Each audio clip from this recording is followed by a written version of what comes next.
ఇలా కేంద్ర రాష్ట్ర ప్రభుత్వాలు అటు బీజేపీ ప్రభుత్వం ఇటు కాంగ్రెస్ ప్రభుత్వం రెండు ప్రభుత్వాలు కలిసి రైతుల జీవితాలతో చెలగాటమాడుతా ఉన్నాయి ఈరోజు.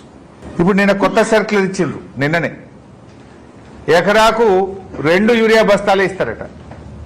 ఆ 2 కూడా ఇప్పుడు ఒకటట నెలకొకటట. ఆ 2 బస్తాలకు తిరగాలన్నట యాప్ కోసం.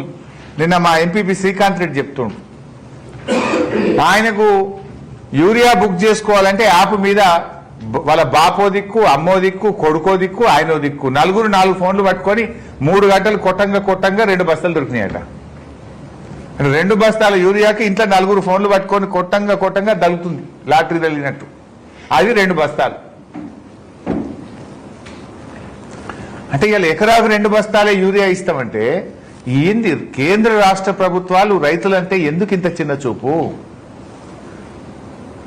ఇవాళ ఇంతమంది ఎంపీలను గెలిపించి రాష్ట్రంలో అధికారంలోకి ఇస్తే మీరు యూరియా ఇచ్చే తెలివి కూడా లేదా మీకు? కేసీఆర్ గారు ఉండగా ఆటో డ్రైవర్ చెప్తే ఇంటికాడ వచ్చి యూరియా వేసిపోయింది కదా. ఇక 2 బస్తాలే ఇస్తారట. మా చిన్నకోడూరు మండలం మొత్తం మిర్చి పండుతుంది, కొంత నంగనూరులో కూడా మిర్చి పండుతుంది. రాష్ట్రంలో అనేక చోట్ల మిర్చి వేస్తారు. వరంగల్ కానీ ఖమ్మంలో కానీ చాలా జిల్లాల్లో వేస్తారు. మిర్చి రైతులు ఎకరానికి 6 బస్తాల యూరియా వాడతారు, 5-6 బస్తాల యూరియా వాడతారు. నువ్వు 2 సంచులు ఇస్తే మరి మిగతా 4 సంచులకి యాడికి పోవాలి? రాష్ట్రంలో 13-14 లక్షల ఎకరాల్లో మక్క పడుతుంది. మక్క రైతులు 4-5 బస్తాలు ఇస్తారు మక్క యూరియా. నువ్వు 2 సంచులు ఇస్తా అంటే మిగతా దానికి యాడికి పోవాలి? వరి ఉంటుంది, నార్మల్గా వరికి 3 బస్తాలు ఇస్తారు.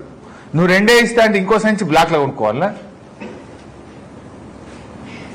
అంటే ఈ రకంగా ఇవాళ యూరియా సరఫరాలో కూడా ఈ ప్రభుత్వం దారుణాతి దారుణంగా ఫెయిల్ అయిపోయింది. పోలీస్ స్టేషన్లలో పెట్టి అమ్ముడు, యాప్లు పెట్టుడు. యూరియా ఇవ్వమంటే రైతులను పోలీస్ స్టేషన్లో పెట్టి చిత్రవదలు పెడుతున్నారు, అక్రమ కేసులు పెడుతున్నారు, పెద్ద లైన్లలో చెప్పులు లైన్లో పెట్టిస్తున్నారు. బాయికాడ వ్యవసాయం చేయమంటారా? యూరియా సంచుల కోసం లైన్లో నిలబడమంటారా? ఇవాళ కేంద్ర ప్రభుత్వం కూడా ముబ్బడిగా ఎరువుల ధరలు పెంచేసారు. 30% ఎరువుల ధరలు పెరిగినాయి. అటు డీజిల్ పెంచుడు, ఇటు ఎరువులు పెంచుడు. రైతు మీద భారం పెరిగింది. డీజిల్ ధరలు పెరిగి, ఎరువుల ధరలు పెరిగి, మద్దతు ధర మాత్రం ఆ స్థాయిలో పెరుగుతలేదు. పంటల కొనుగోలు ఆ స్థాయిలో ఉండలేదు. రైతుల జీవితాల్ని ఎలా కేంద్ర రాష్ట్ర ప్రభుత్వాలు ఆ చెలగాటమాడుతున్నాయి జీవితాలతో.